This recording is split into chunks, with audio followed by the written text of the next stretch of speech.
I myself also am a mortal man, like to all, and the offspring of him that was first made of the earth, and in my mother's womb was fashioned to be flesh in the time of 10 months, being compacted in blood of the seed of man, and the pleasure that came with sleep.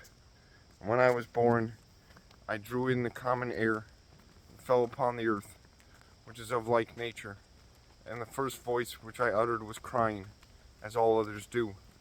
I was nursed in swaddling clothes, and that with cares. For there is no king that had any other beginning of birth. For all men have one entrance into life, and the light going out. Wherefore I prayed, and understanding was given me. I called upon God, and the spirit of wisdom came to me. I preferred her before scepters and thrones, and esteemed riches nothing in comparison of her.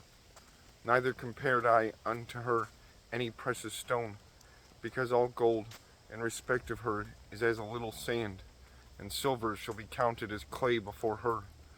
I loved her above health and beauty, and chose to have her instead of light, for the light that cometh from her never goeth out. All good things together came to me with her, and innumerable riches in her hands, and I rejoiced in them all, because wisdom goeth before them, and I knew not that she was the mother of them. I learned diligently, and do communicate her liberally. I do not hide her riches, for she is a treasure unto men that never faileth, which they that use become the friends of God, being commended for the gifts that come from learning.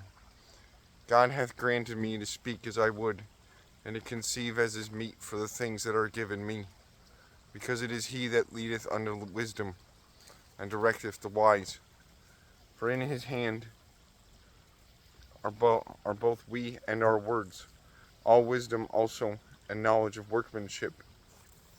For he hath given me certain knowledge of the things that are, namely, to know how the world was made, and the operation of the elements, the beginning, ending, and midst of the times, the alterations of the turning of the sun, and the changes of seasons, the circuits of years, and the positions of stars, the natures of living creatures, and the furies of wild beasts, the violence of winds, and the reasonings of men, the diversities of plants, and the virtues of roots, and all such things are either secret or manifest.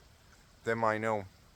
For wisdom, which is the worker of all things, taught me. For in an understanding spirit holy,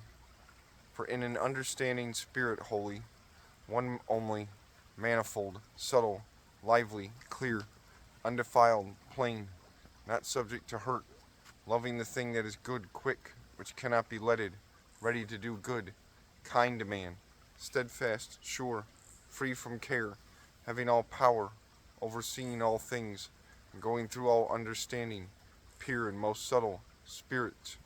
For wisdom is more moving than any motion. She passeth and goeth through all things by reason of her pureness.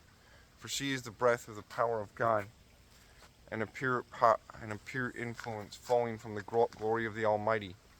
Therefore can no defiled thing fall into her. For she is the brightness of the everlasting light, the unspotted mirror of the power of God, and the image of his goodness. And being but one, she can do all things, and remaining in herself, she maketh all things new. And in all ages, entering into holy souls, she maketh them friends of God and prophets. For God loveth none but him that dwelleth with wisdom. For she is more beautiful than the sun, and above all the order of stars, being compared with the light, she is found before it. For after this cometh night, but vice shall not prevail against wisdom.